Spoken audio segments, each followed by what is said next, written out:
Dans cette édition ce soir, gros plan sur le cure-dent gouro. Cette racine originaire du centre-ouest de la Côte d'Ivoire est utilisée comme aphrodisiaque.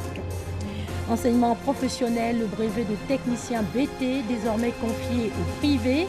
Le privé qui aura en charge la formation de plus de 11 000 élèves sur l'ensemble du territoire. Pour l'éphéméride, l'on s'intéressera à la Guinée. Le 28 septembre 2013, des élections législatives ont lieu dans le pays après une transition très agitée. Bonsoir à tous et bienvenue dans cette édition. On va parler ce soir du cure-dent gouro. Cette racine originaire du centre-ouest de la Côte d'Ivoire est utilisée comme aphrodisiaque. Les effets de ce remède ancestral tiendraient jusqu'à 24 heures et plus. Le cure-dent gouro, un aphrodisiaque naturel, mythe ou réalité. Le dossier porte la griffe de Kader Sogodogo.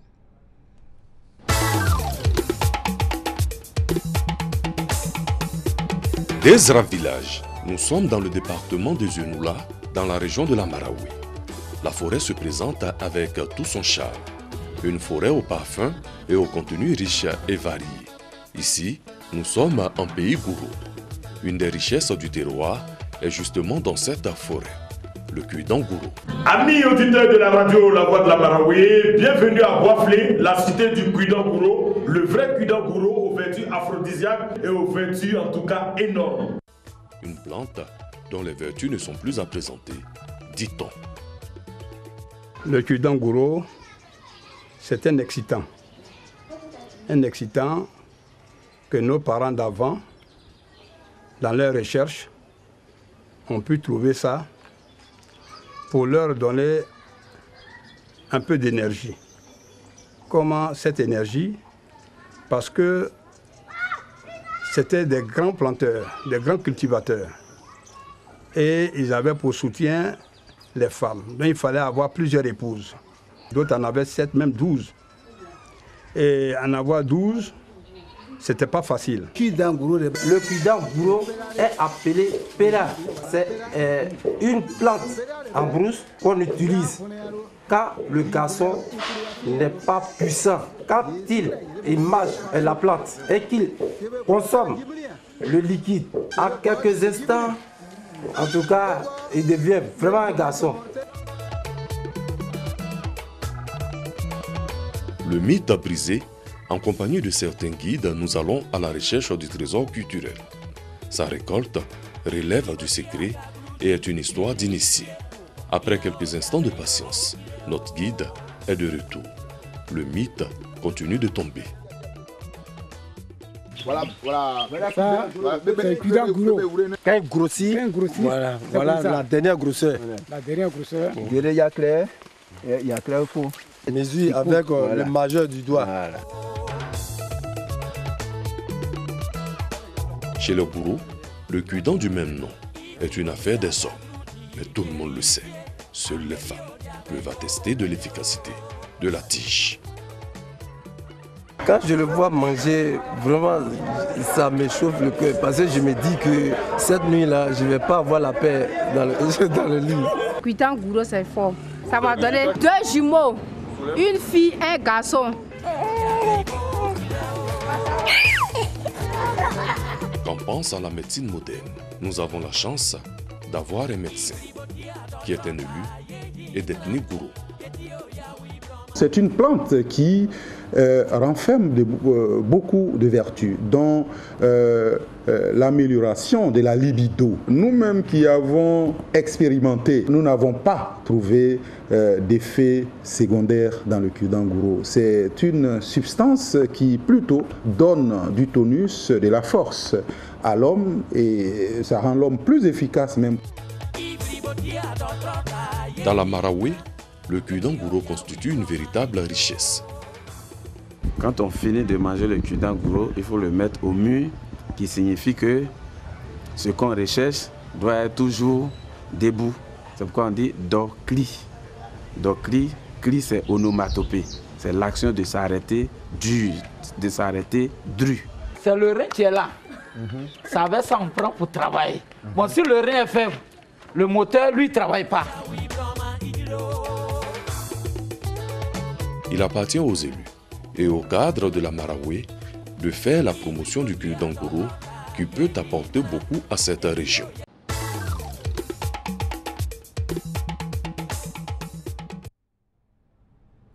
Voilà, on en sait assez sur le cure-dent gouro ce soir grâce à Kader Sogodogo. Tout à fait autre chose, enseignement professionnel, le BT désormais ouvert au privé. Ce sont cette année 122 établissements privés professionnels et techniques qui auront en charge la formation de plus de 11 000 élèves sur l'ensemble du territoire. Pour la réussite de cette nouvelle expérience, promoteurs et directeurs renforcent leurs capacités. Le reportage de Soro Corona. Le BT, brevet de technicien, diplôme professionnel préparé en 3 ans. Le BT est ouvert à tout élève de niveau 3e ou titulaire du certificat d'aptitude professionnelle et du brevet d'études professionnelles. Jusqu'à la rentrée scolaire 2016-2017, ce diplôme se faisait exclusivement dans les structures publiques de formation professionnelle. Les demandes d'orientation dans cette formation connaissent un accroissement régulier chaque année.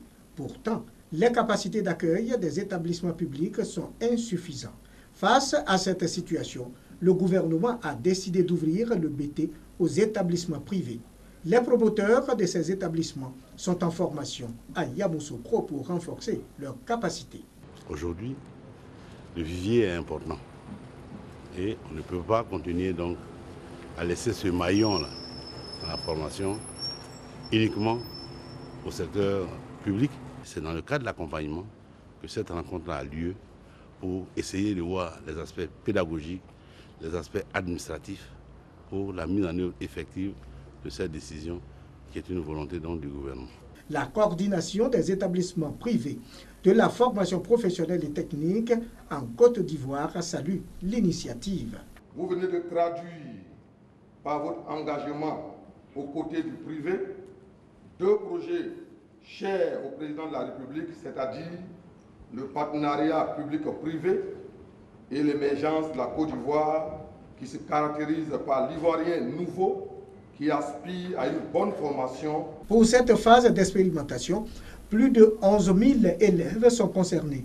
Ils sont répartis dans 122 établissements sur l'ensemble du territoire national. Reportage de Soro Corona et Kwadjo Kwame.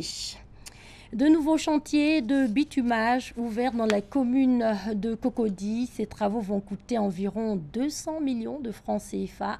Grâce à ces travaux, les voies impraticables de Cocody Village et d'Anono feront partie du passé. Nancine Bakayuko.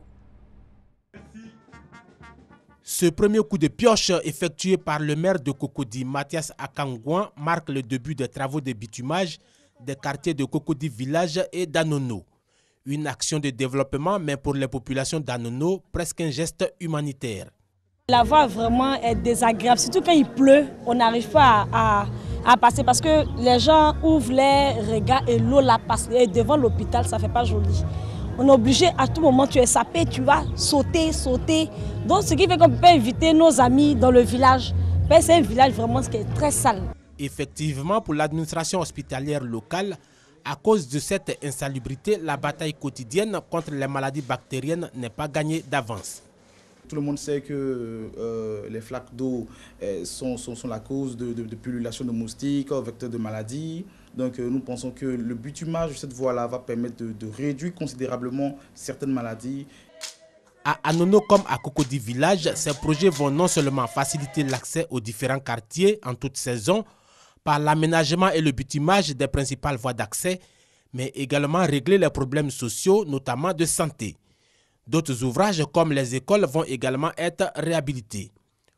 Coût total des travaux, près de 200 millions de francs CFA, délai imparti 2 mois.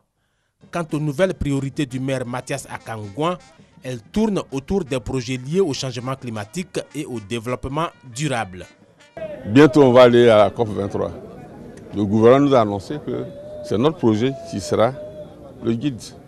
Nous allons tous nous mettre derrière le projet de Cocody pour aller à la COP23 en Allemagne. C'est vraiment une fierté. Une grande fierté pour les populations de Cocody. Ça veut dire qu'on n'attend pas toujours, on va chercher aussi.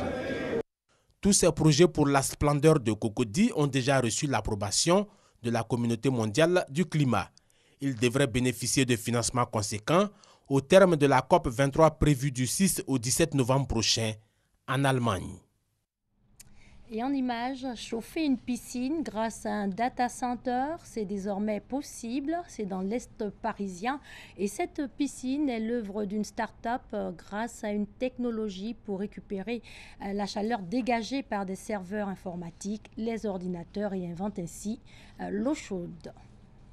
Et pour terminer votre page d'histoire, on part ce soir pour la Guinée. Le 28 septembre 2018, des élections parlementaires ont lieu dans le pays. Elles ne s'étaient pas tenues depuis plus de 10 ans. Herman Niamia. Les bureaux ont commencé à fermer progressivement à partir de 18 h à Conakry et dans les régions où aucun incident violent n'a été signalé. Dans les bureaux qui avaient fermé, le dépouillement des bulletins avait commencé aussitôt et se poursuivait à la lumière de lampes torches en certains endroits à Conakry, faute d'électricité. Une grande mobilisation des électeurs a été constatée tant à Conakry que dans des villes de l'intérieur, d'après diverses sources, ce qu'a confirmé la Commission électorale nationale indépendante CENI, estimant que le défi de la participation massive a été relevé. Des problèmes ont été signalés par endroits à Conakry et en province, notamment l'absence d'encre indélébile, des bureaux de vote ou cartes électorales introuvables. Des électeurs ont aussitôt dénoncé la qualité de l'encre utilisée qui n'était pas toujours indélébile, ce qui rend possible selon certains des votes multiples. Plus de 5 millions d'électeurs étaient appelés aux urnes pour ces législatives, les premières depuis celles de 2002. Elles devaient être organisées dans les 6 mois suivant l'investiture en décembre 2010 d'Alpha Condé, devenu le premier président démocratiquement élu de Guinée après 2 ans de transition agitée sous la coupe des militaires poukistes. Le scrutin a été repoussé plusieurs fois en raison d'absence de consensus entre pouvoir et opposition,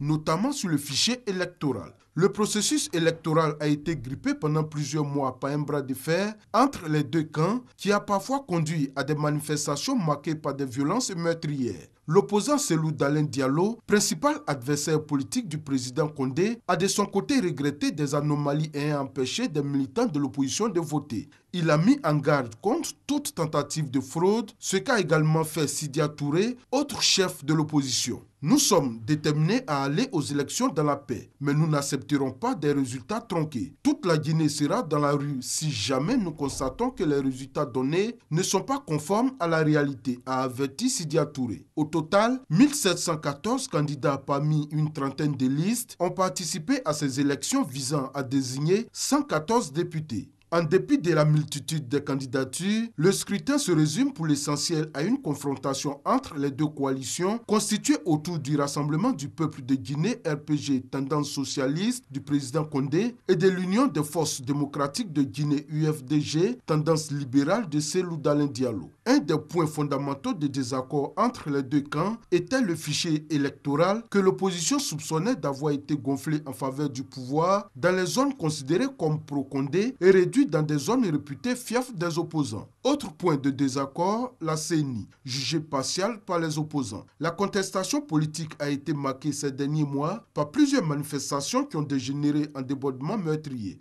Et de récents heurts entre militants du pouvoir et de l'opposition ont fait craindre de nouvelles violences. Voilà qui marque la fin de cette édition. Bonne soirée sur les antennes de l'RTI, la marque du service public.